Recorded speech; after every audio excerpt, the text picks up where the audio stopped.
뭐 굳이 저렇게까지. 여기서 아무도 모르는 거잖아요. 저는 좀 달라요. 재테크나 다이어트나 똑같다고 생각하는 게 정말 중요한 말은 눈에 보이지도 않고 투자해서 만 알아도 실패를 안 하거든요.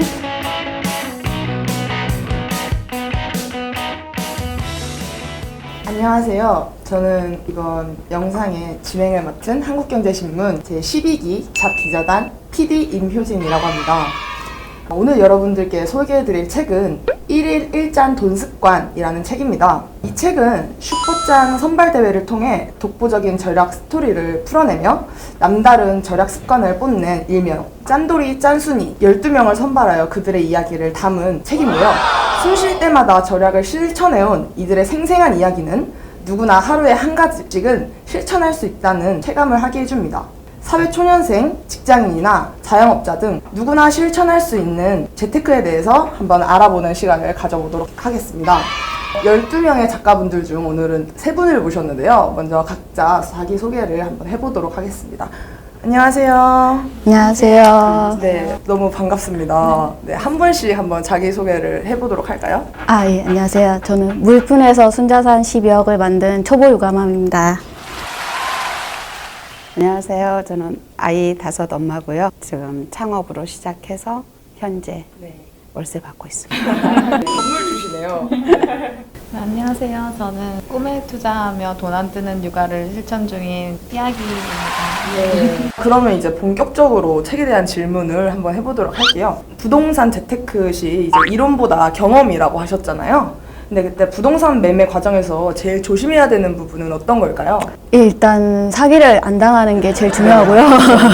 그리고 이제 매매 이제 만약에 한다 하면은 실소유주가 맞는지를 이제 확실히 이제 확인을 해야 돼요. 근데 이제 보통 이제 부동산에서 이제 거래를 하면 이제 확인을 해주시거든요. 네. 근데 그래도 이제 본인이 이제 잘 챙기셔야 돼요. 등기부 등본상에 소유주랑 실소유주가 맞는지 이제 신분증 이런 걸 통해 가지고 이제 제대로 확인을 하셔야 돼요. 그리고 실소유주 있죠. 실소유주 분이 그 계약 과정에서 한 번은 만나셔야 돼요.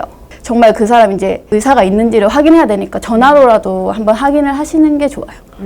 그렇게 하면 이제 좀 위험이 이제 감소가 돼요. 대학생이 저축이 아닌 투자 공부를 하려면 가장 먼저 어떻게 시작을 하는 게 좋다고 생각하시나요? 일단 이제 기본적인 공부를 하셔야 되는데요. 네. 경제학이랑 경영학이랑 회계학에 대한 기본 이론 강의를 좀 들으셔야 돼요. 기본 이론 강의라면 어떤 것들이 있을까요? 뭐 이제 유튜브에도 많고 이런데 아니면 뭐 대학교 이제 서적 있잖아요. 대학교 책 이제 네. 전공 관련해서라든지 특히 경제학을 좀 기본을 아셔야 돼요. 그러니까 투자해서 수요와 공급의 법칙만 알아도 실패를 안 하거든요. 본인이 이제 투자에 일단 관심이 있으셔야 돼요. 관심이 있으면 본인이 알아서 이제 요즘에 정보가 되게 많잖아요. 인터넷에도 있고 뭐 유튜브도 있고 뭐 카페도 있고 무조건 믿으면 안 되고 좀 공부를 어느 정도 경험하는 기본적인 지식을 쌓을 기본적인 때 지식을 쌓아야 돼. 그래야지 내가 이거를 봐도 어떤 뭐 상품에 투자한다든지 뭘 해도 이게 무슨 소리인지를 사람들이 잘 모르잖아요. 네, 그쵸. 그러니까 그거를 알려면 공부를 일단 하셔야 돼요. 마지막 개인 질문 한번 드려볼게요. 그 부동산 외에 각 대학을 나온 사회인이 투자를 한다면 과연 어떤 분야에 투자를 하는 게 좋다고 생각하시나요? 네, 제 생각에는 이제 만약에 갓 취업한 사회 초년생이면 네. 투자보다는 종잣돈 모으기에 이제 올인을 하셔야 돼요. 누가 얼마나 빨리 모으느냐에 따라서 이 투자의 성패가 좌우되거든요. 그다음 이제 중요한 게 자기 몸값을 올려야 돼요. 그러니까 자기 자신에 대한 재테크가 필요해요. 책에서 보니까 이제 자신을 개발하는 데는 굉장히 네. 돈과 시간을 아끼지 않으신 걸로 나와 있더라고요. 네, 그 자기 개발에 좀 힘을 쏟아서 최고의 재테크는 이제 자기 몸값을 올리는 거니까 자기 몸값을 좀 많이 올리셨으면 좋겠습니다. 멋있습니다. 자, 그러면 개인 질문은 여기까지 마무리를 해보고요. 다음 이제 여왕소금님한테 질문을 해보도록 할게요. 항상 주변 시장을 좀 고려를 하면서 직종을 정하셨는데 그거와 상관없이 뭔가 해보고 싶은 일이 꼭 있었을 것 같아요. 이 질문이 가장 어려울 것 같아요. 저에게는. 네. 제가 굉장히 일찍 엄마가 됐거든요. 21살에. 그리고 애가 5이에요. 그리고 이제 중간에 남편 사고 때문에 올해로 만 20년인데 뇌병 및 1급 장애로 지금 현재도 진행 중이니까요. 같이. 한 번도 저는 상황을 떠나서 내가 뭘 하고 싶지를 생각해 본 적이 없어요. 일단 문제 주어졌어. 그러고 앉으면 안 돼. 주저앉으면 애들이 다치니까. 해결해야지. 어떻게 해결하지? 이게 이렇게 딱 문제 해결의 프로세스였기 때문에 가끔 요즘 들어서 누가 뭘 하고 싶어요? 이제 애들이 컸으니까 뭘 하고 싶어요? 그러면 저 놀고 싶어요 이러거든요. 그럼에도 불구하고 마음속으로 하고 싶은 건 그건 있죠. 제가 예전에 하고 싶었던 이제 공부들 네. 그리고 글 쓰고 싶은 거. 근데 그렇게 순수하게 글만 쓰기에는 세상을 너무 많이 알아서 돈 벌고 싶어요. 두 번째 질문 한번 들어가 보도록 할게요. 여왕소금님께 이제 두 번째 창업 때 상권에서 이미 아가방이라는 브랜드가 있었음에도 불구하고 아가방보다는 조금 작은 사이즈의 브랜드로 창업에 성공할 수 있었던 특별한 이유가 있을까요?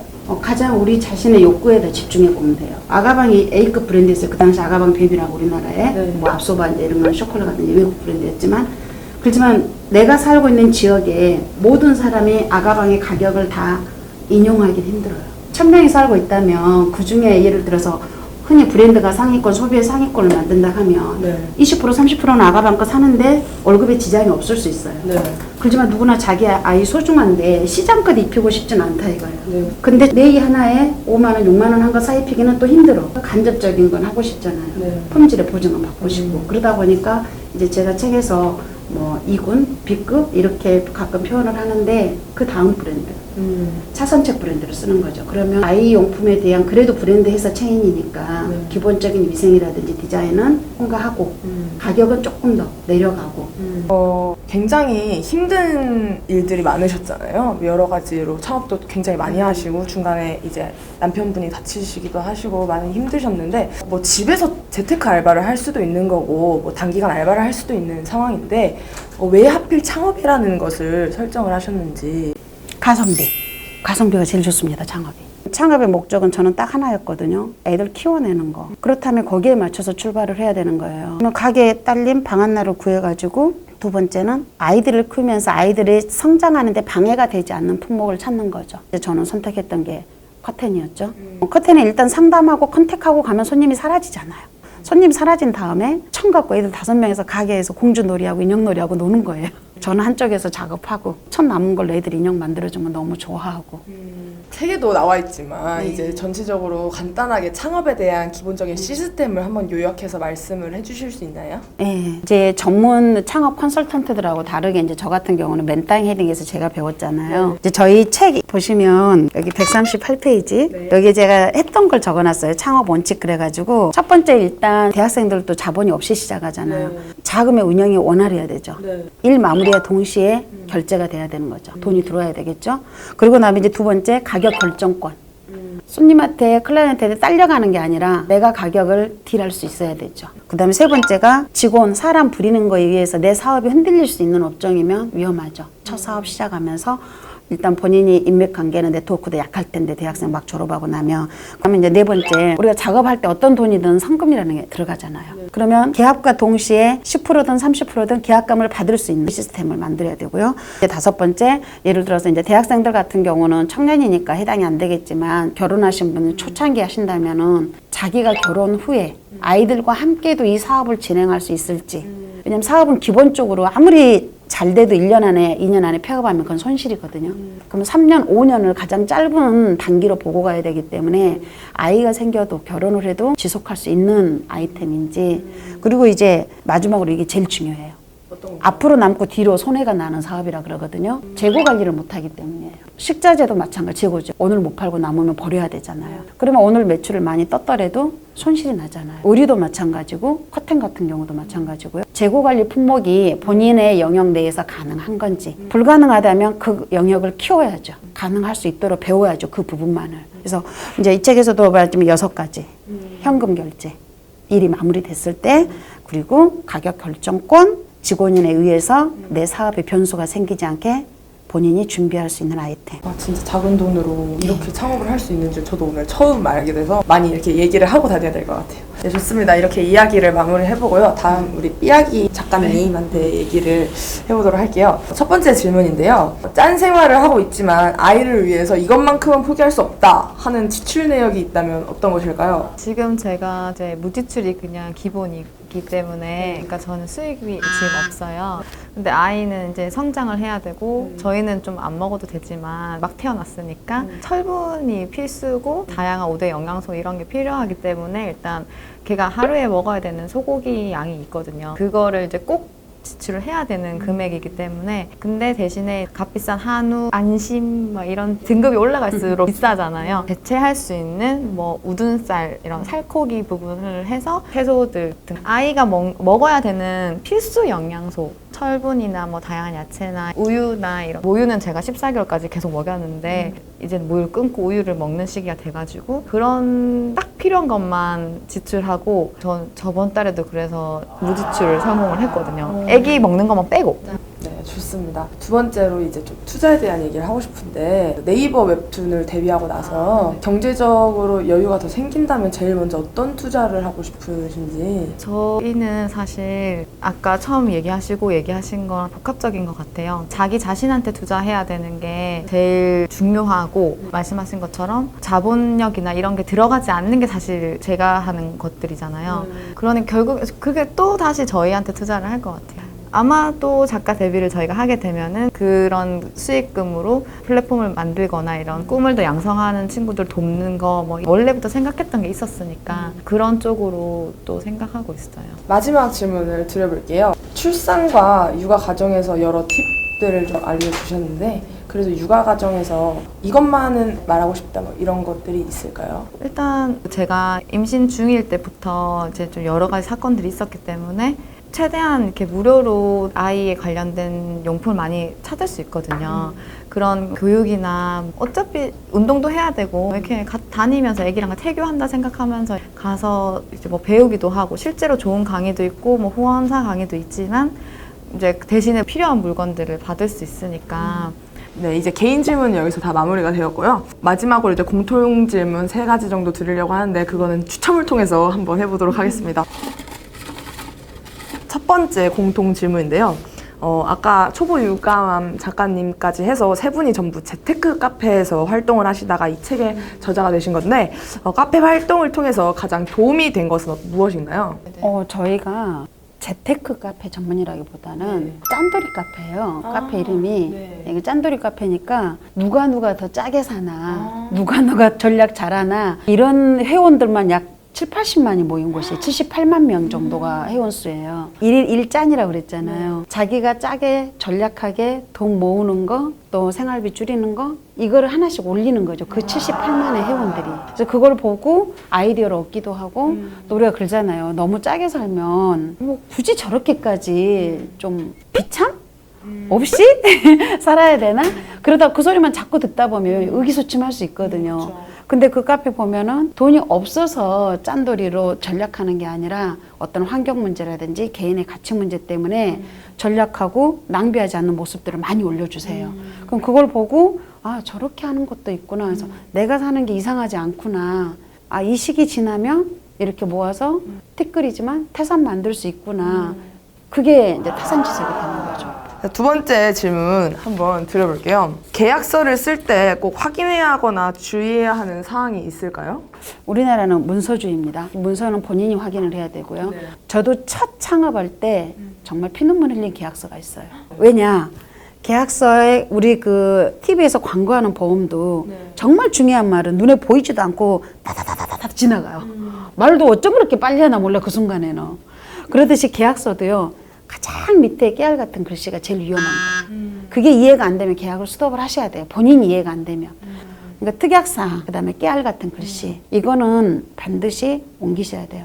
제가 살아오면서 느낀 철학이라면 하나 있는데 물건은 많아요. 돈이 없지. 네.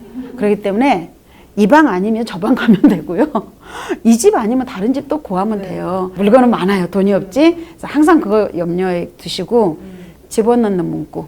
특약사, 깨알 같은 글씨 이걸 정말 조심하셔야 됩니다.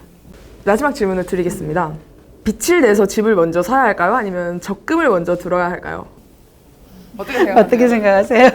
경제적인 건 뭐 금리, 이윤 이렇게 따지면 당연히 그럴 수 있는데 그러니까 저는 그런 것 같아요. 제가 그렇게 하지 않았기 때문에 이렇게 하세요라고 말하기보다는 자기한테 맞게 자기가 안전한 고정 수입이 있고 어느 기간 동안 이거를 상환을 해가면서 이자를 낼 상황이 되는 수준의 월급을 받고 있거나 그러지 않은 사람이 있기 때문에 그런 사람들은 집을 장만해서 진짜 허리띠 졸라매고 막 이렇게 해서 원금 상환해서 바로 이렇게 될 수 있는 사람이 있고 그러지 못한 직업을 가졌거나 그런 분들이 있을 수 있잖아요. 뭐 대출이 안 될 수 있는 사람도 있고 자기가 현금으로 다 집을 사는 사람 그러니까 없으니까 뭐 그래서 저는 사실상 적금을 먼저 하는 게 맞다. 그러니까 모으는 쪽으로 그러니까 적금의 이윤보다는 저는 좀 달라요. 네. 네. 저는 일단 그렇게 하라고 싶어요. 일단 한마디로 하라고 하면 대출 받을 수 있으면 대출 받아서 집 사십시오. 왜냐? 대학생이 만약 졸업한다고 생각했을 때요. 네. 저는 자기가 이 집을 살 시점에서 계산을 한번 해보라고 하고 싶어요. 예를 들어서 이자가 2.6%입니다. 네. 2.6%가 과연 얼마인지 알고 있을까요? 금액으로.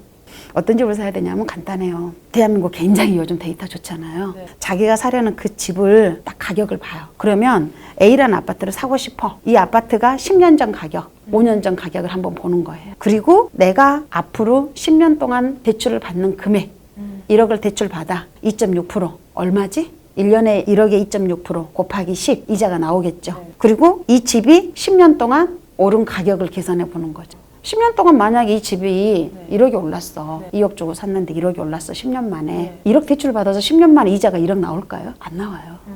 그죠? 그럼 답 나오죠. 그럼 사야 되는 거 아니에요? 사야죠. 좋습니다. 저희 여기까지 이렇게 공통 질문 한번 마무리해봤고요. 마지막으로 시청자분들께 하실 말씀이 있으시다면 짧게 한마디씩 해주시면 될 것 같아요. 여러분들이 정말 살다 힘들 때 올 수 있어요. 저도 남편이 그렇게 장애인 될 줄 어떻게 알았겠어요. 한순간이더라고요. 그래서 어려운 일이 생겼을 때 정말 무조건 일어서라고만 하지 않았으면 좋겠어요. 그냥 앉은 집에 좀 쉬어가도 괜찮아요.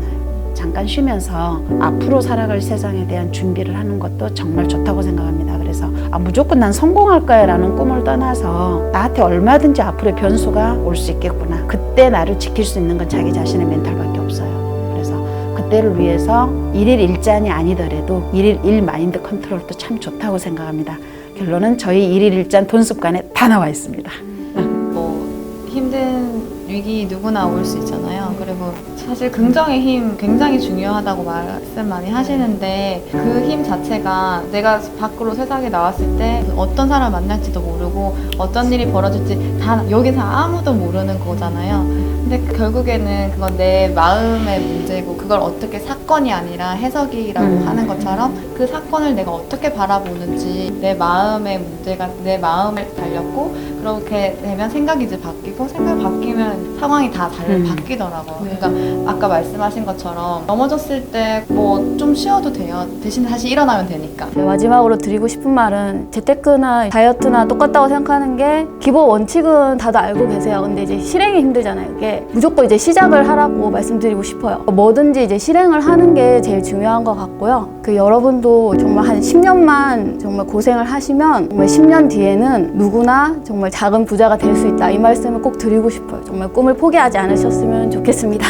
네, 이 영상을 보시는 많은 분들도 이런 정보와 유익함을 많이 얻으셔서 1일 1잔 돈 습관이라는 책 많이 찾아주시면 감사할 것 같습니다. 감사합니다.